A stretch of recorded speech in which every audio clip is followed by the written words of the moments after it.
semuanya, saya Syara Lutfi Dayat, NIM akhir 104. Di sini saya akan menjelaskan tentang inflasi. Apa sih itu inflasi dan deflasi?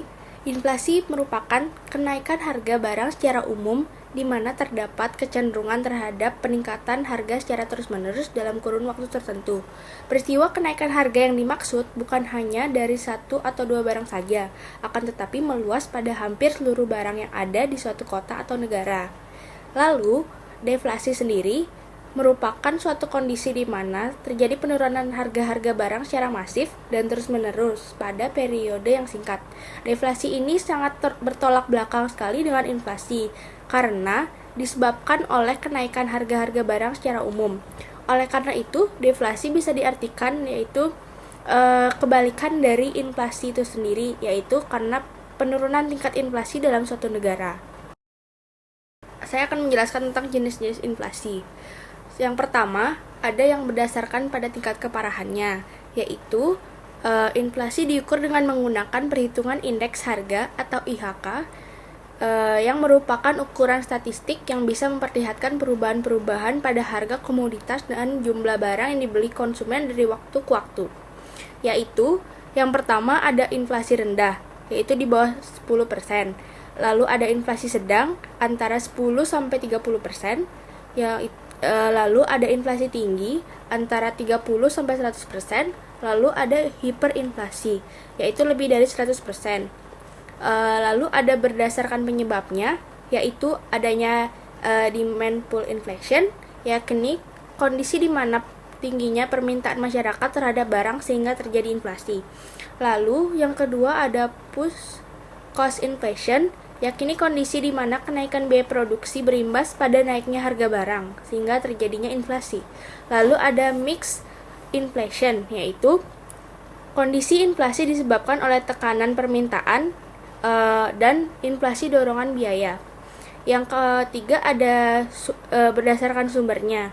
Inflasi ini disebabkan oleh defisit APBN yang terjadi pada pertumbuhan uang lebih tinggi dibanding pertumbuhan jumlah barang. Lalu yang kedua ada imported inflation, yaitu karena suatu negara mengimpor barang dari negara yang tengah mengalami inflasi.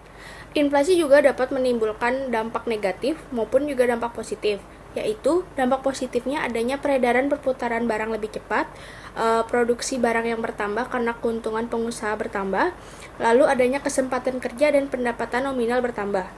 Adapun dampak negatifnya yaitu harga barang dan jasa akan meningkat, lalu menimbulkan tindak spekulasi, banyak proyek pembangunan atau kesadaran menabung masyarakat yang berkurang.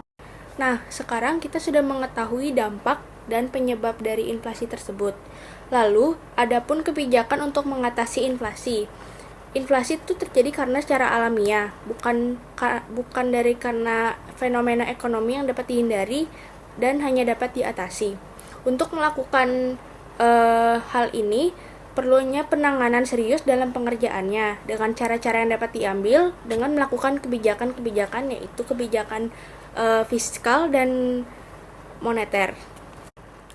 Kebijakan fiskal ini sendiri adalah langkah yang diambil untuk mengatasi yang memengaruhi permintaan dan pengeluaran pemerintah, yaitu dengan cara menghemat pengeluaran pemerintah dan menaikkan tarif pajak. Lalu ada kebijakan moneter yang bertujuan untuk menjaga kestabilan moneter agar dapat meningkatkan kesejahteraan masyarakat, yaitu dengan cara adanya kebijakan penetapan persediaan kas, lalu kebijakan diskonto, lalu kebijakan operasi terbuka.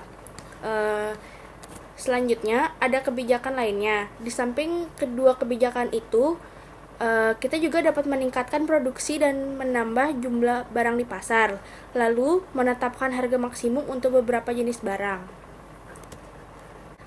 Mungkin sekian yang dapat saya sampaikan. Mohon maaf bila ada kesalahan. Saya ucapkan terima kasih.